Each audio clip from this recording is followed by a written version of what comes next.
Strength. It's a tricky thing to quantify, sometimes because the feats of a certain character or the feats of an entire universe are inconsistent, or because some characters in some universes are simply unquantifiable. Regardless of the reason or the difficulty, however, though, people will always try to figure out how powerful some of their favorite or least favorite characters are. And quite honestly, it feels like more people are focused on figuring out how powerful their least favorite characters are so they can say that their favorite characters are stronger. However, fortunately for me, I was never hit with that affliction, but I do like knowing how powerful somebody is within a certain universe. And since thinking about anime rationally does kind of scratch my brain in the correct ways, I found myself asking and answering the question of how strong is blank character quite often nowadays. And since I am relatively new to Bleach, as I only finished the manga about a year ago, I was introduced to a new treasure trove of characters who I could try and figure out how hard they punchy. And while it would be cool to figure out how hard characters like Ichigo or Aizen or Kisuke punchy, I feel like the most topical character to figure out how hard they punchy right now is Yahaba. Yahaba is a really interesting character, not because his name is Yiddish and hard to pronounce. Yahaba is the final antagonist of the final arc of Bleach, and therefore probably the strongest antagonist in Bleach's history. But more than that, Yahaba also has an incredibly interesting roster of abilities that only gets longer as the story of the Thousand Year Blood War arc progresses, until Yahaba finds himself as a borderline unstoppable multi-universal level threat, cementing him as probably the strongest antagonist in the Big Three, and probably the strongest character in the Big Three. But how does Yahaba gather that much strength? What is the long roster of Yahaba's abilities, and how do they work? And maybe more importantly than anything else, how strong he punchy? Well, today we're gonna try and answer all those questions and more. But before we get into all that, guys, please, for me, like this video, subscribe to the page, and hit that noti bell. And if you love the idea of me explaining how hard your favorite anime character is punchy, well, I do it occasionally on my anime podcast called Otakus Anonymous, where me and Danny Mata break down everything that happened in anime this week. It's available on YouTube, Spotify, and Apple Podcasts. So Yahaba, a character so strong that a copy of him was able to defeat the strongest out of all of the captains in the Sarate, Captain Yamamoto. Now some could place forth the argument that Yahaba knew that he had to weaken Captain Yamamoto before he could fight him because he knew Captain Yamamoto was stronger than him, and there is a legitimate argument to be made there. But at the end of the day, Yahaba having the ability to make copies of himself that he can implant on Stern Raiders in order to give them a semblance of his power and being able to send those people into combat is one of his abilities. So at the end of the day, we kind of gotta respect it. Though with Yahaba being able to make copies of himself that are almost as powerful as him, that are able to defeat some of the strongest people in the entire Bleach universe, doesn't even begin to scratch the surface of how broken this character is. And thus, instead of focusing too heavily on the how hard they punchy in the beginning of today's video, I more want to focus on the how they punchy part of the video. See, because a large part of understanding how powerful Yahaba is understanding the myriad of powers he has, how he acquires them, what they do, and what he can do with them. And then, and only then, can we begin to reveal how strong Yahaba is in terms of strength and attack power and durability. But genuinely, just explaining what Yahaba's abilities are in totality could be a video unto itself. So the first part of this video is gonna be the substantially longer part of this video. But like I said, it's all important in understanding just how powerful this character is. So sit back, relax, and get your notepads out because we got a lot of learning to do. The first thing to understand with Yahaba's abilities is his innate technique. See, Yahaba was born a somewhat mysterious entity. The Yahaba was a child born with no eyes, no ears, no limbs, just kind of a nugget of a human being. However, Yahaba had an incredible power. Anybody who touched Yahaba was able to heal themselves from any ailment whatsoever. However, healing by touching Yahaba is kind of a double-edged sword. See, the reason that Yahaba is able to heal people is because of his innate technique, soul distribution. And the way that this power works is that anybody who comes into contact with Yahaba actually has a part of his soul distributed to them. And this soul distribution system was able to heal any ailment, be it physical, spiritual, emotional, anything. If you were sad, or you had lost an arm, or you had lost touch with your spiritual side, any of that would be fixed by coming into contact with Yahaba. And while that person was healed immediately, that piece of soul that went into that person would actually transcribe all of the knowledge, skills, and talents in history and memories of the person that soul was now existing in. The reason this happens is because anybody who's healed through the means of touching Yahaba actually has their lifespan massively shortened. Sure, you're healed, old, but now you're gonna die within the next couple of years at best. And once that person eventually dies, because they all do, that piece of soul that was transcribed to that person to heal them comes back to Yahaba with all of the skills, knowledge, talents, memories, everything that that person acquired throughout their life. Meaning that Yahaba was able to learn the knowledge and talents and skills of anybody who ever touched him. And since he was hailed as this miracle baby or god reincarnate that was able to heal anybody who touched him, hundreds, if not thousands, if not millions of people touched Yahaba. And as more and more pieces of his soul kept coming back to him with more and more information, he acquired more and more abilities and dormant skills and learned how to open his eyes, and he gained ears and limbs until eventually Yahaba was grown into the man that he is today. However, Yahaba was able to take this spirit distribution system one step further, as after a certain amount of time, he figured out how to use a power known as letter empowerment. See, Yahaba is the creator of all Quincy's. He is the reason that there are people out there who are able to collect reishi from their surroundings. However, as the father of all Quincy's, Yahaba is actually able to go in the opposite direction. See, Yahaba, outside of being able to collect reishi from his surroundings, is also able to share his spirit with others. We already covered that. But he found a more powerful way to distribute his soul unto others, and that was by transcribing a letter directly onto the soul of somebody he wants to bestow his powers upon. And that letter signifies an ability, like the Sternritter Baz B. B being for burner, so Baz B can use incredibly powerful flames. Since Yahaba is transcribing a letter onto Baz B's soul, it actually deepens the level of soul transfer between Yahaba and that Sternritter Baz B. But in order to complete this ritual, somebody has to consume Yahaba's blood. And that letter, when transcribed onto somebody's soul, is known as a shrift. But I know what you're saying, Nick, isn't it kind of dangerous to be sharing out so much of your soul all at once? What happens if nobody dies and you're just left with 1% of your soul? well, Yahaba actually doesn't technically have to wait until people die. Yahaba can forcibly retake parts of his soul back from people he shared it with. And this is actually a relatively necessary part of being Yahaba, because if he doesn't consume the soul fragments from people he shared it with, he'll revert back to his original state, the nugget. But the more and more people that Yahaba comes into contact with, the better chance that he has of never really reverting back to the nugget, because every single time that Yahaba gets a piece of his soul back, he gets stronger and he increases his longevity. However, Yahaba is slightly relatable because he's technically at his most powerful when he's asleep. Sort of. It's complicated. Let's get into it. Yahaba can only technically return to being the father of the Quincy's and gather his strength while asleep. And while he's sleeping, that's when the souls that have been separated from him that belong to Sternritters or people that he touched have died come back to him and gather his strength, which is why every single day when Yahaba wakes up, he thanks the people that have died in battle to return his strength to him. So I know what you're thinking. Well, he's vulnerable at night then. We'll just stab him a bunch when he's asleep. And you're kind of right, but you're also wrong. Because technically, while you are right, when Yahaba is asleep, he is at his weakest. Technically, he doesn't even have powers while he's asleep. When he's asleep, his powers go somewhere else, more specifically to someone else. And that someone else is a man by the name of Hashwalth, who's the Sternritter with the blonde hair. See, while Yahaba is asleep, all of his powers go to Hashwalth, who then assumes the mantle of being the head of the Quincy's. Because Yahaba and Hashwalth are two sides of the same coin. They're connected. But it's not just a one-sided transfer. While Yahaba is asleep, Hashwalth gets Yahaba's almighty ability. However, Yahaba gets Hashwalth's the balance ability, but since Yahaba is asleep, he never uses it. But Nick, what's the almighty? What's the balance? We'll get there. Actually, whatever. We'll just skip to it. Later. I actually have to go get a tattoo right now. Bye! Ow!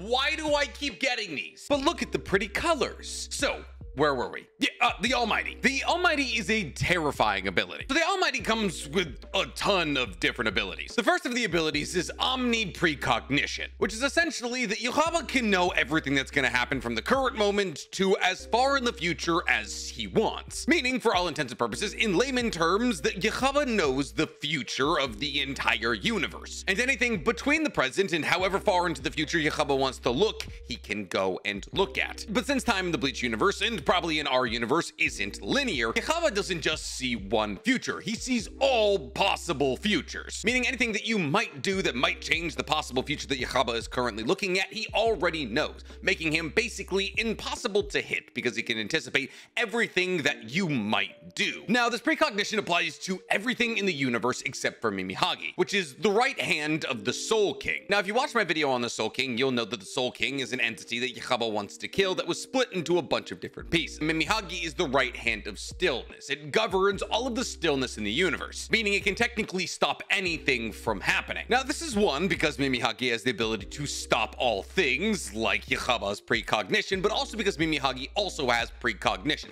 similar to the Soul King, as the Soul King can also see all possible futures. But what use is being able to see the future if you can't change the future? But don't worry, Yahaba can do that. Yahaba's other ability with the Almighty is future acausality. See, Yahaba can look into the future to identify the infinite amount of possibilities, choose the one possibility he likes, and then force that possibility to happen. Which means if a future hypothetically ends in Yahaba's death, he can change that future so that he survives. And he uses this ability to make the most advantageous future for himself, setting up traps that enemies fall into, making sure they can't counterattack against surprise attacks, so on and so forth. Outside of this, Yahaba also has an ability known as power intuition, where any power that Yahaba sees with his eyes and therefore begins to understand can no longer be used against him. Let's say, hypothetically, that Yahaba is able to see Getsuga Tensho. Now that he understands Getsuga Tensho can't be used to harm him. So he's kind of like Maharaga in that way. You get one chance to use every technique against him so long as he sees it. That's important. And the final thing in Yahaba's almighty ability is his consumption ability. That allows him to consume any entity he gets his hands on. And any entity that Yahaba consumes, be they a higher being or a foot soldier, he acquires their powers and skills. But enough about the almighty, there's plenty of other things we can talk about when we're talking about the powers of Yahaba. Like the fact that he is a Quincy. He's the father of all Quincies, and therefore he has Reishi manipulation. And therefore, like any Quincy, he can collect Reishi and turn it into spirit weapons, or a throne, or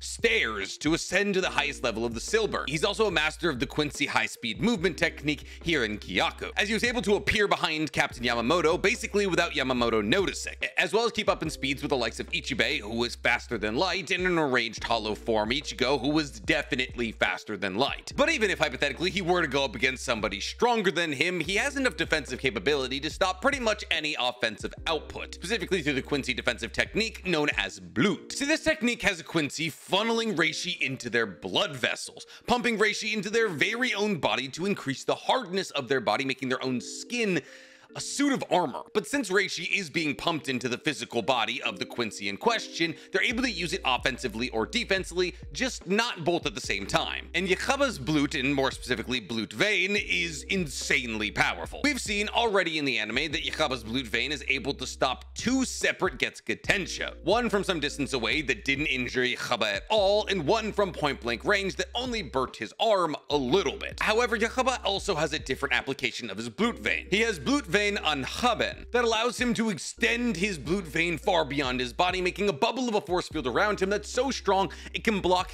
mid-level Kido spells, such as Bakudo number 62, and as we know, Kido spells get more powerful the closer you get to 100. But Yahaba is also a master of all Quincy spells, and therefore he's very familiar with things like Kido and how to counter them, which he's able to do rather easily because he probably has the most spiritual pressure out of anybody in the entire Bleach universe. As we already learned in the anime that Hallibel, one of the Arrancar who was in charge of Hueco Mundo after the Arrancar arc and all of that, was utterly powerless before Yahaba. To go even one step further than that, it's stated that Yahaba is the only person in existence outside of Captain Yamamoto who would have been able to wield Yamamoto's Bunkai, as the required amount of spiritual pressure for anybody else in existence would be asking way too much. And not to mention in a battle of Ryatsu, Yahaba actually came out on top in a battle against True Shikai Ichigo, who is the main character of the show and a combination of all four of the major races in Bleach, and therefore should probably have the most Ryatsu out of anybody in existence. And ironically, he doesn't even need that much Ryatsu because remember, he is a Quincy. Well, obviously having a ton of Ryatsu is very important. As a Quincy, a lot of his powers are tied into his ability to gather Reishi into things like arrows or bows or a sword. However, just like with everything else, Yahaba is a completely different beast. Yahaba's Helig Feel, or his Quincy bow and arrow, also known as Holy Arrow in German, not only are powerful enough that they're able to defeat a over 1,000-year-old captain who's the head of all of the captains in the Serete,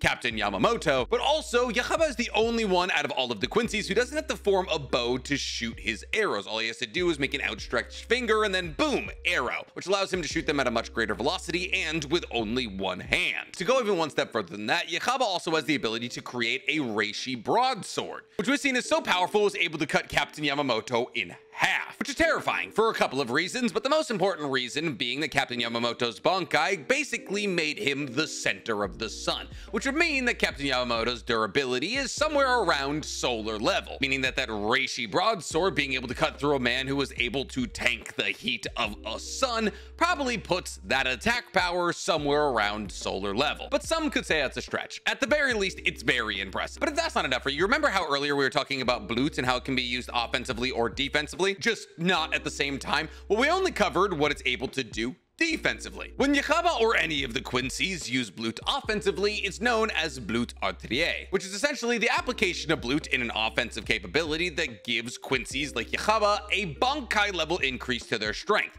5 times. That is to say that a Bankai gives a 5x increase in strength. Are we done yet? No, of course not. See, we learned from Oryu Ishida, figuring out the mystery behind his mother's death, that Yahaba actually has an ability known as Auswahlen, which is the German word for select, so it's not a good thing. When Germans start choosing people, things usually are heading in the wrong direction. After 990 years of being sealed, Yahaba uses Auswahlen to recover all of his lost powers. He did this by taking the powers and the lives of any Quincy's he deemed to be impure, which were by and large Quincy's with mixed blood. Ah, I can see my grandmother fleeing Austria in 1940. As we speak. And Yahaba was able to do this because every single Quincy in existence hails from his lineage, and thus by taking the powers and life forces of a ton of Quincy's simultaneously, Yahaba was able to get his powers back and his sentience. And since technically it is confirmed that Yahaba was sealed in a dimension of his own, and since the Bleach universe is actually multiple different dimensions that coexist somewhat on top of each other, Yahaba being able to affect people in multiple different dimensions simultaneously from a dimension of his own is a multidimensional attack. So there goes the scaling. However, technically, this highly discriminative form of eugenics does create Yahaba's weakness, still silver, as any single victim of Auswahlen actually has silver created in their heart that kills them. However, this silver is known as still silver, and if Yahaba's blood comes into contact with this still silver, it temporarily strips him of all of his powers, which very obviously leaves him open to attack, which is why Oryu now carries a arrowhead created out of the still silver that was found in his mother's heart. But Nick, if we're talking about his weaknesses, surely his powers are done. Nope, but this is the last one. See, Yahaba is a silly, goofy guy who wants one thing and one thing alone: to absorb the Soul King and use the Soul King's power to bring all of the now separated universes like Hueco Mundo, the Serite, the human realm, back together into the primordial Earth that they used to be. One universe. However, in order to do that, he needs the Soul King's powers, which means he needs to absorb the Soul King. And if you don't want spoilers about how strong Yahaba gets, then go la la la la la for a couple of seconds. Are you la la la la lolling yet? You are? Okay, good. Because Yahaba eventually gets exactly what he wants. Yahaba is not only able to make it to the Soul King Palace, but also to the Soul King, where he not only absorbs the Soul King, but also the right hand of the Soul King, Mimihagi, which essentially, actually not even essentially, actually turns Yahaba into the Soul King. And since we learned from the light novels that came out after the end of Bleach that the Soul King's power is actually what kept the multiple different universes apart from each other, that is the Serite, Hueco Mundo, Earth, the Soul King's Palace, all that, in the moment that Yahaba absorbs the Soul King, he now has to take on the responsibility of keeping all of these universes separate. Passively. Once again, multi-dimensional feat. And while he is using the power of the Soul King to keep these multiple different dimensions separate from each other, which he says at any point he can bring back into one primordial Earth, I mean, that's what he's wanted to do this entire time. Once again, multi-dimensional feat. He gets a bunch of new and really fun techniques, like the ability to create massive barriers large enough to cover the entire Serite. And he doesn't even have to be in the Serite to create this barrier. In fact, he can create these barriers from hundreds of miles away from him. And these barriers can only be affected by the highest level of attacks, like level 90 Kidos, or gaining the ability to manifest an endless swarm of eyeball creatures. And since these creatures don't have any sentience and do exactly what the Soul King wants, pretty much their entire purpose in life is to attack Shinigami. And oh yeah, they're immune to physical attacks, so if you get swarmed by them, they'll devour you and you can't hit them back. The only way to destroy them is high level Hado or having an insane amount of Ryatsu output. But since since we're talking about Reiatsu, how powerful does Yahaba's get after consuming the Soul King? Well, he destroys the Greater Soul King Palace simply by exerting his Reiatsu. He destroys a Reiatsu suppressing chair that Aizen wasn't able to destroy at full power, and it's so powerful and potent that it forms a black cloud around him that he's able to use offensively or defensively, which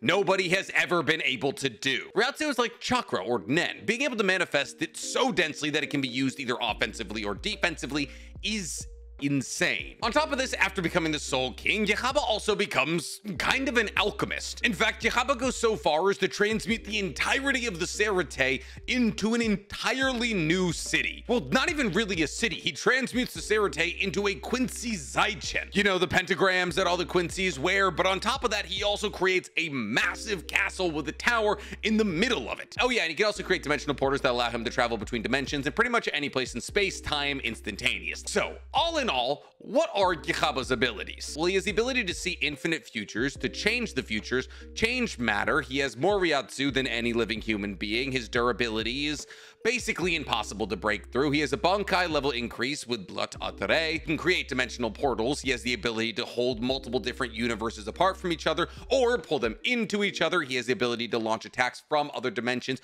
onto people in different dimensions. He can create and control a swarm of eyeball creatures that are able to devour captain level members of the Serete. He can consume anything that he gets his hands on and make their powers his own. Anybody that he shares his power with, once they die, he will consume their abilities, knowledge, and talents, and also their longevity. He can heal anybody he touches or shares blood with. He can bestow absolutely massive powers onto anybody he wants to through the power of Shrifts. And when he's asleep, his #1 Stern Ritter gets his almighty power so he can protect his sleeping body. So yeah, he's absolutely insane. He's very easily the strongest member of the big three, and it's not necessarily close. With all of those powers, how strong is Yahaba? Well, let's go through it. First, let's talk about his attack potency. We know that Halibel, the leader of the Arrancar, was said to be absolutely no match for Yahaba. Now, Halibel was #3 out of the Arrancar, which means she was more powerful than people like Ulquiorra, which means that Yahaba at his very weakest is stronger than a Resurrection version of Ulquiorra. But it goes further than that, as Yahaba is stated to be the only person who would be able to handle Captain Yamamoto's Bankai. And then he goes one step further to kill Captain Yamamoto, putting him somewhere in the large planet to solar level, as Captain Yamamoto's Bankai made him something like 15 million degrees Celsius. But it goes further than this. Yahaba, after defeating Yamamoto, goes on to defeat an enraged Bankai Ichigo, tanking 2 shots from Getsuga Tensho with next to no damage. And even Unohana, one of the oldest Shinigami, states that Kenpachi Zaraki, after training with Unohana, probably still wouldn't be enough to battle against the likes of Yahaba. Now, mind you, post-training arc with Unohana, Kenpachi Zaraki is scaled to be large planet level. Since Unohana doesn't know about Yahaba's Blut Artre, she doesn't know that Yahaba's actually 5 times stronger than she believes he is, making his attack power very easily with Blut Artre star level. On top of this, Yahaba claims to be significantly stronger than the weakened Soul King, which makes sense because he's able to stab through the weakened Soul King, who is essentially an omnipotent, omnipresent, omnipowerful entity in the Bleach universe. And then, like we've already stated, after stabbing the Soul King and absorbing his powers, Yahaba then begins to passively keep the entire universe separate from each other. However, since Yahaba has the ability to dissolve the barriers between these different universes and bring them into each other, that makes him universal, if not multiversal, in attack power, which is corroborated by the fact that Oswalin is able to penetrate through multiple different dimensions and affect people in separate dimensions from the dimension that he is in, which is a multiversal level feat. So at the end of the day, his attack potency is multiversal. His speed is also no joke. As we've seen, Yahaba is massively faster than Captain Yamamoto, being able to sneak up on him without Yamamoto even registering what was going on. In terms of speed, before absorbing the Soul King, he was relative to Ichibe, who is the strongest Shinigami in existence and is confirmed to be faster than light. More than this, after battling against Ichibe, he keeps up with True Shikai merged hollow form Ichigo, which is Ichigo's strongest ever form. And as technically Yahaba is able to control all darkness, and therefore he is an extension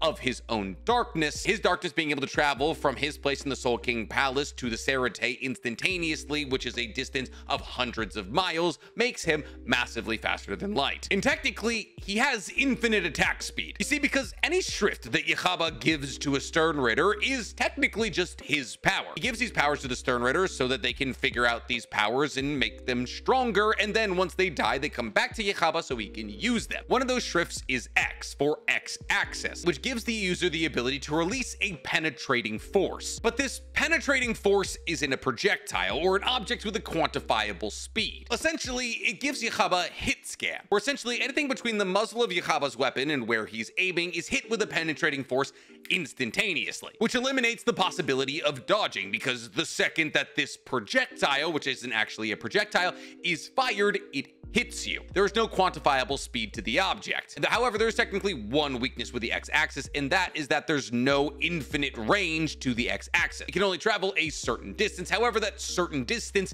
is plenty when you are firing a projectile of infinite speed. So in movement speed, he's at least faster than light plus. However, in attack speed, he is infinite. In terms of strength, after absorbing the Soul King, he was able to lift the Vanderreich, which is a city the size of the Serete. And as the Serete is technically an entire dimension, that is either a planet level or a dimension level feat, depending on how you look at it. Durability wise, he tanked a Getsuga Tensho from True Shikai Ichigo and kind of just shrugged it off, and that was point blank, mind you. And you could technically say that his passive ability to keep entire universes from collapsing into one universe is a durability feat, which to me would be a universal level durability feat. But even just taking a Getsuga Tensho from True Shikai Ichigo is a large star level durability feat. So whether or not you want to say that his durability is large star level or dimensional, it really doesn't matter to me. His range is interdimensional. His stamina is basically infinite, as after absorbing the Soul King, who he is now stronger than, he should be able to do all the things that the Soul King did and more. And the Soul King supported the entirety of the Bleach cosmos for millions of years, so his stamina would be higher than supporting the entirety of the Bleach cosmos for millions of years. So yeah, he's like a really powerful guy. So how does one go about defeating Yahaba? Well, teamwork, grit, some hacks, and a little bit of friendship, or something like that. You're gonna have to read the Bleach manga or watch the Bleach anime to figure that out. But now, going into either that read or that watch, you now fully understand how strong the strongest character in the big three is. What do you guys think? Do you think Yahaba is the strongest character in the big three? Do you agree with my scaling?